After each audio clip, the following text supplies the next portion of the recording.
So I'm a woman with chronic schizophrenia. I've spent hundreds of days in psychiatric hospitals. I might have ended up spending most of my life on the back ward of a hospital, but that isn't how my life turned out. In fact, I've managed to stay clear of hospitals for almost 3 decades, perhaps my proudest accomplishment. That's not to say that I've remained clear of all psychiatric struggles.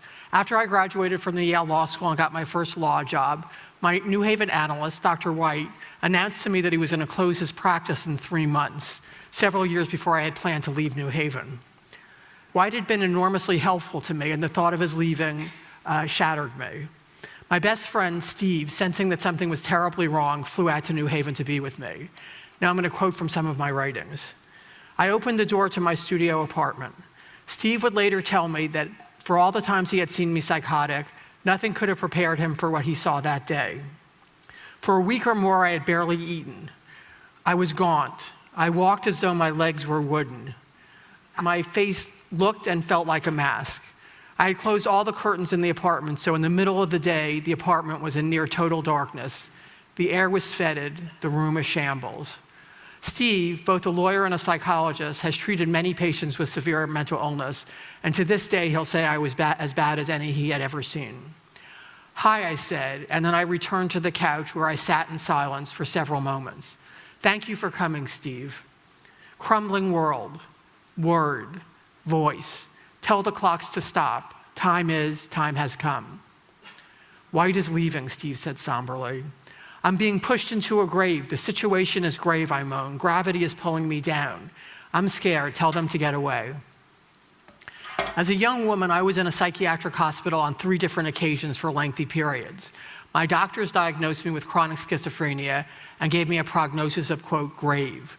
That is, at best, I was expected to live in a board and care and work at menial jobs. Fortunately, I did not actually enact that grave prognosis. Instead, I'm a chaired professor of law, psychology, and psychiatry at the USC Gould School of Law. I have many close friends, and I have a beloved husband, Will, who's here with us today. Thank you.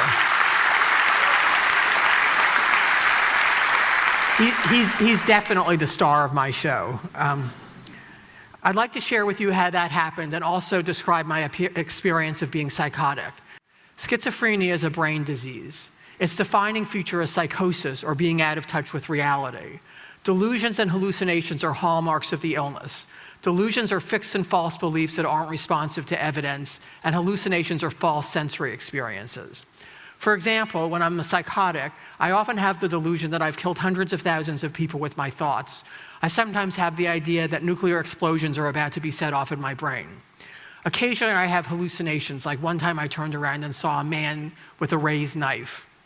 Imagine having a nightmare while you're awake. Often, speech and thinking become disorganized to the point of incoherence. Loose associations involves putting together words that may sound a lot alike but don't make sense. And if the words get jumbled up enough, it's called word salad. So the following episode happened the 7th week of my first semester of my first year at Yale Law School, quoting from my writings. My 2 classmates, Rebel and Val, and I had made the date to meet in the law school library on Friday night to work on our memo assignment together. But we didn't get far before I was talking in ways that made no sense. Memos are visitations, I informed them. They make certain points. The point is on your head. Pat used to say that. Have you killed anyone? Rebel and Val looked at me as if they or I had been splashed in the face with cold water. What are you talking about, Elyn? Oh, you know, the usual, who's what, what's who, heaven and hell. Let's go out on the roof. It's a flat surface, it's safe. Rebel and Val followed, and they asked what had gotten into me. This is the real me, I announced, waving my arms above my head. And then, late on a Friday night, on the roof of the Yale Law School, I began to sing, and not quietly either. Come to the Florida sunshine bush. Do you want to dance? Are you on drugs, one asked. Are you high? High, me? No way, no drugs. Come to the Florida sunshine bush, where there are lemons, where they make demons. You're frightening me, one of them said, and Rebel and Val headed back into the library. I shrugged and followed them. Back inside, I asked my classmates if they were having the same experience of words jumping around our cases as I was. I think someone's infiltrated my copies of the cases, I've said. We've got a case to joint. I don't believe in joints, but they do hold your body together. It's an example of loose associations. Eventually, I made my way back to my dorm room. And once there, I couldn't settle down. My head was too full of noise, too full of orange trees and law memos I could not write and mass murders I knew I would be responsible for. Sitting on my bed, I rocked back and forth, moaning in fear and isolation. While I was preparing to write my student note for the Yale Law Journal on mechanical restraints, I consulted an eminent law professor who was also a psychiatrist and said surely he would agree that restraints must be degrading, painful, and frightening. He looked at me in a knowing way and said, "Elyn, you don't really understand. These people are psychotic. They're different from me and you. They wouldn't experience restraints as we would." I didn't have the courage to tell him in that moment that no, we're not that different from him. We don't like to be strapped down to a bed and left to suffer for hours any more than he would. In fact, until very recently, and I'm sure some people still hold it, is the view that restraints help psychiatric patients feel safe. I've never met a psychiatric patient who agreed with that view.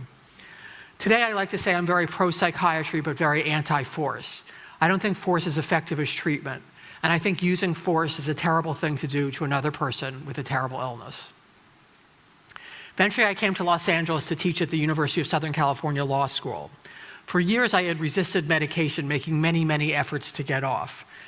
I felt that if I could manage without medication, I could prove that, after all, I wasn't really mentally ill. It was some terrible mistake.